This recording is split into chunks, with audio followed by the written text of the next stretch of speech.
Bonjour, bienvenue sur la troisième version de l'exercice numéro 23 qui propose de tester la validité d'une date en fonction du mois et du jour entré par l'utilisateur.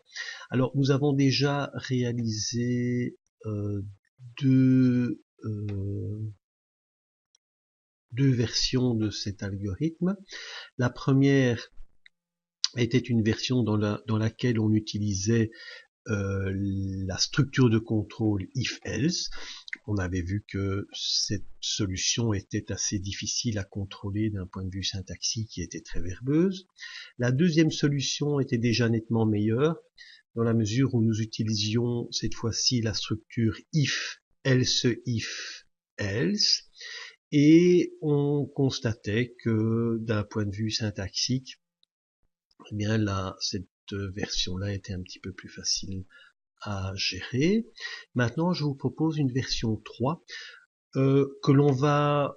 j'ai récupéré pour cette version 3, comme vous le voyez, la version 2, hein, c'est le même fichier. Mais cette fois-ci, on va un petit peu s'occuper de ces lignes-ci, là, de 12 à 17. Et puis j'ai 20 à 25. Et puis j'ai également 28 à 33. On peut constater que ces trois blocs de code, finalement, pourraient être réduits à quelque chose de beaucoup plus simple. Alors, pour la première fois, vous allez utiliser ce qu'on appelle un flag. Un flag, c'est une variable dans laquelle on va stocker une valeur booléenne qui va en quelque sorte gérer votre programme, en tout cas gérer la solution, gérer le résultat que vous attendez de votre algorithme.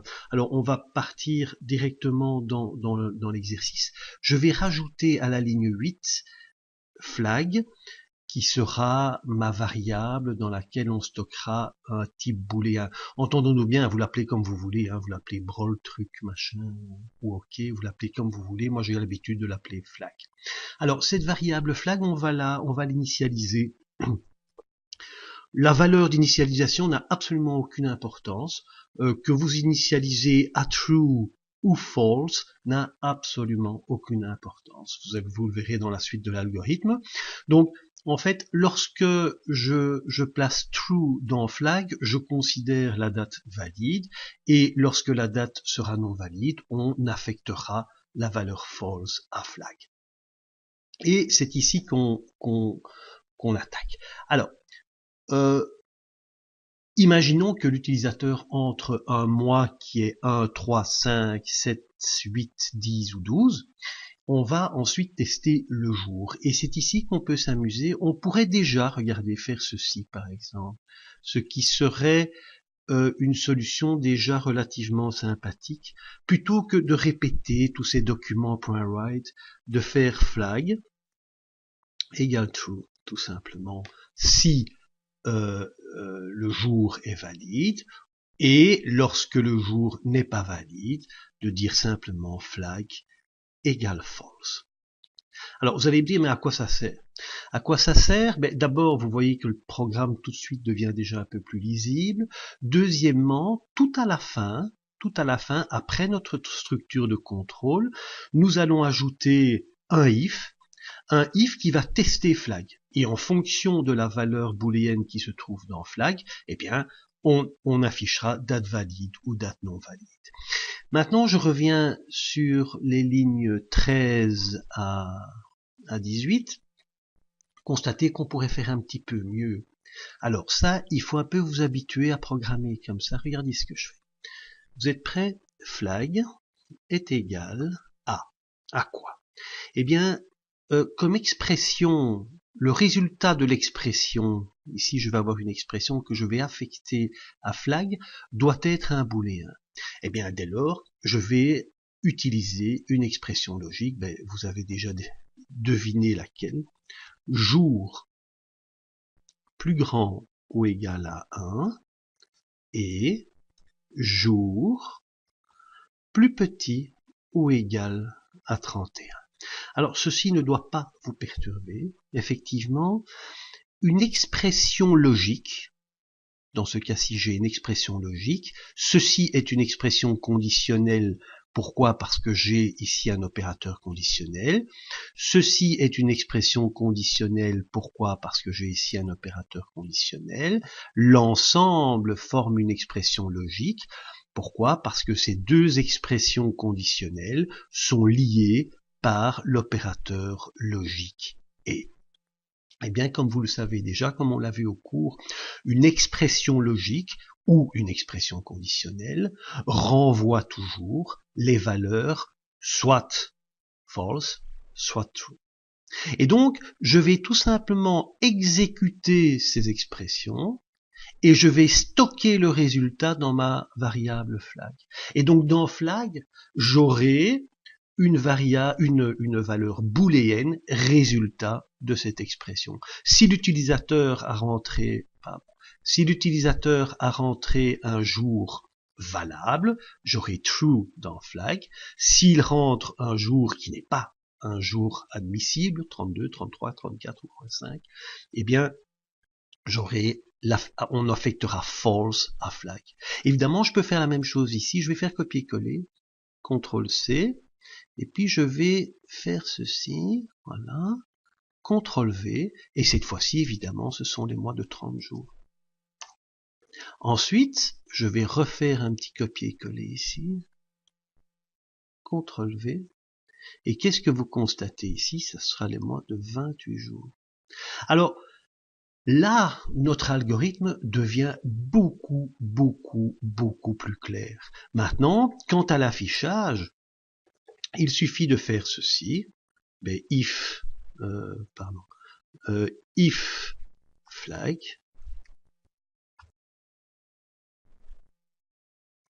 et on fait un petit document .write, CTRL-C, CTRL-V. Forcément, si le flag est à true, eh bien la date est valide. Voilà. Else, else,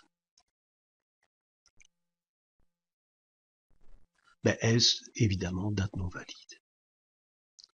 Il ne faut pas être perturbé par la condition du if de la ligne 25.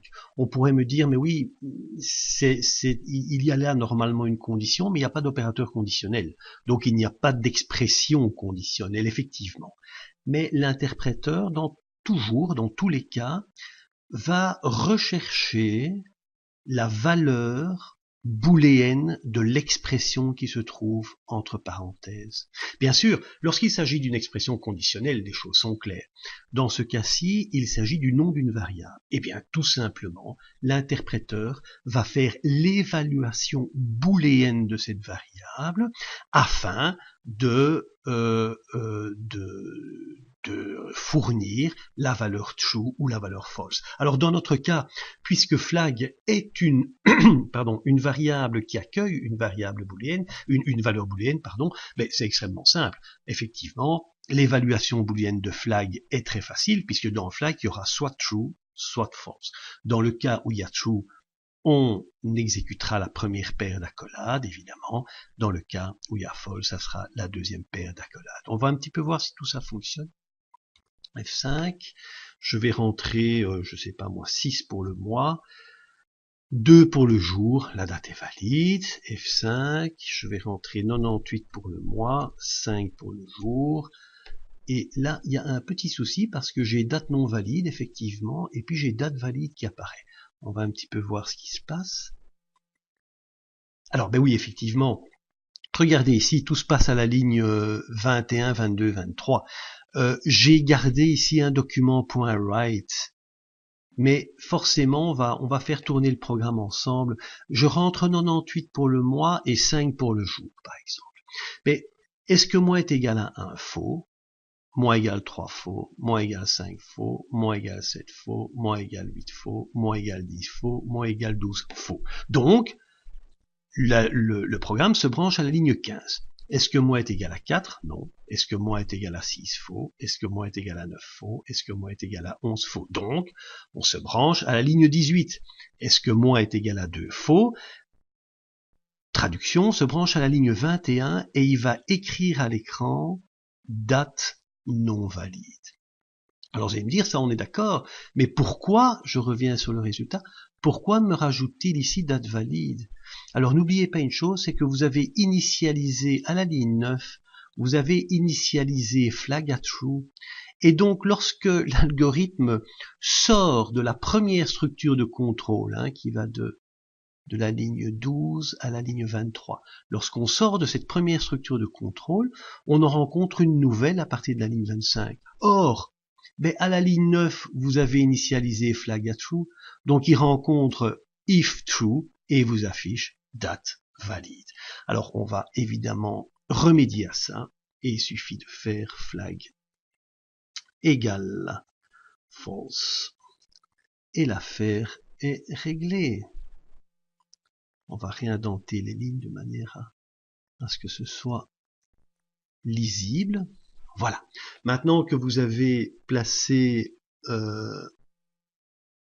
modifié la ligne numéro 22, eh bien tout va se passer évidemment normalement. C'est parti. Pourquoi normalement? Je reviens sur le code. Mais parce que si je rentre 98 pour le mois, on est bien d'accord qu'il va exécuter le else. Et donc, on va affecter false à flag. On arrive sur la ligne 25, if flag, forcément c'est if false, et il affiche date non valide. On va tout de suite le constater, donc le mois 98, le jour numéro 5, il affiche bien la date non valide. Voilà, alors cette version, comme vous le constatez, est quand même bien plus lisible, syntaxiquement plus facile à gérer, elle est beaucoup plus construite, elle aura donc notre préférence. Voilà, c'est terminé pour aujourd'hui, à très bientôt.